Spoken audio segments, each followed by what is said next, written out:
So you're looking at the Thrustmaster TS-XW Racer, the officially licensed Sparco wheel, promising the ultimate Xbox and PC sim racing experience for over $500. But here's what surprised me after months of testing. This premium wheelbase might just be the most frustrating piece of gear I've ever owned. Contrarian snapback.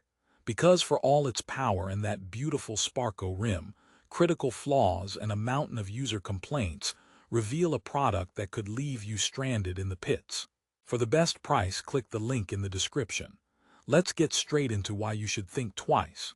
The initial unboxing feels incredible. The Sparco P310 replica rim is stunning, wrapped in genuine suede, and the pedals feel solid, all metal.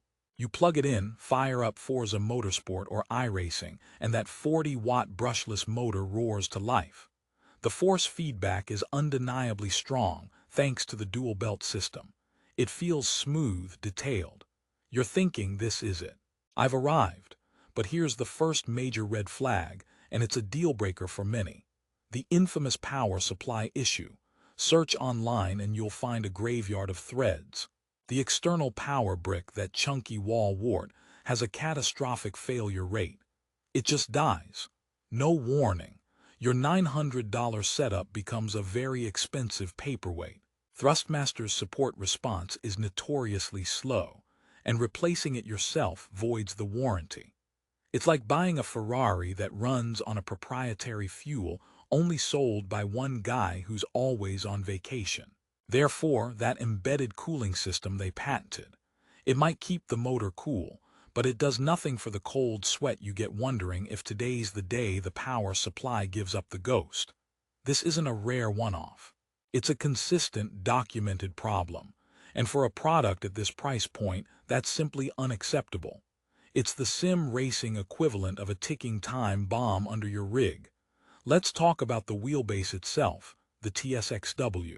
The force feedback is good, but is it great asterisk? Compared to its direct competitor in this price bracket, the Fnatic CSLDD, it's showing its age. The TS-XW uses a hybrid belt gear system, while the market has overwhelmingly shifted to direct drive. Direct drive offers faster response, more detail, and greater fidelity. The TS-XW feels strong, yes, but also a bit muffled. It's like listening to a symphony through a thick wall. You get the general idea, but you miss the nuance. But the real pain point isn't just the technology. It's the ecosystem, or lack thereof. Thrustmaster's ecosystem is fragmented.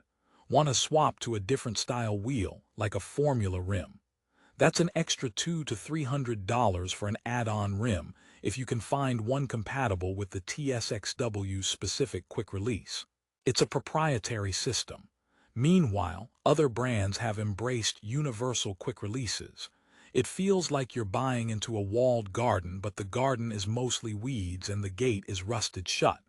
Therefore, let's address the pedals. The T3PA pedals included are fine. They're metal, they're adjustable, and the conical brake mod is a nice touch. But fine isn't what you pay a premium for. The potentiometers in these pedals are notorious for developing jitter and noise over time. That smooth brake application starts to get spiky. Your car starts locking up randomly. In sim racing, consistency is king, and these pedals can betray you.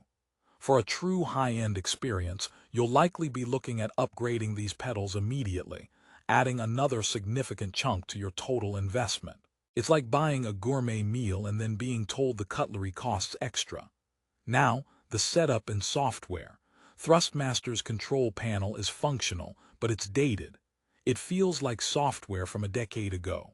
Configuring it can be a chore, with settings buried in submenus.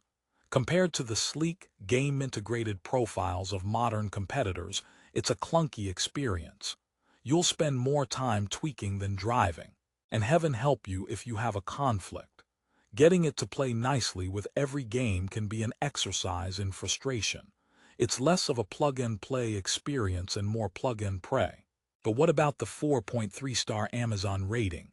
Look closer. Sort by most recent or critical. You'll find a pattern. One-star reviews citing the power supply failure, broken cables, and unresponsive support. The high rating is buoyed by initial impression reviews. People love it out of the box. The long-term reliability stories tell a different, far more grim tale.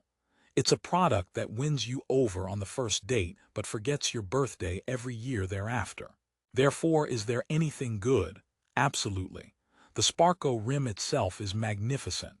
The suede grip, the button feel, the sheer presence of it on your desk or rig is phenomenal.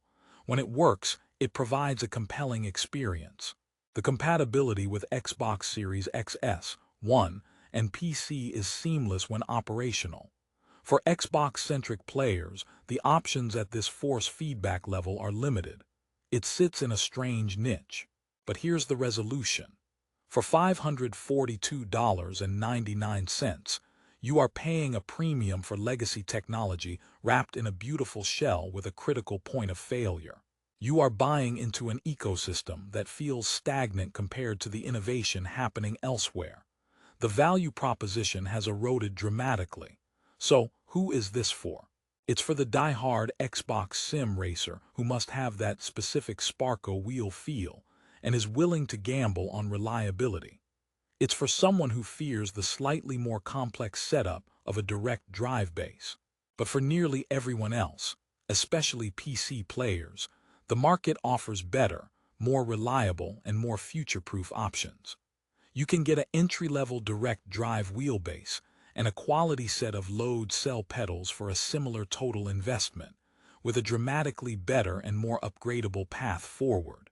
In conclusion, the Thrustmaster TS-XW is a product of a bygone era, clinging to relevance through a licensed rim and past glory.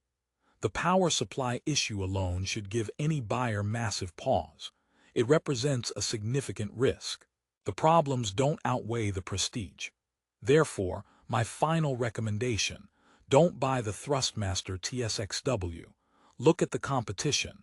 Invest in a platform that won't leave you wondering if today's race will be your last with this gear.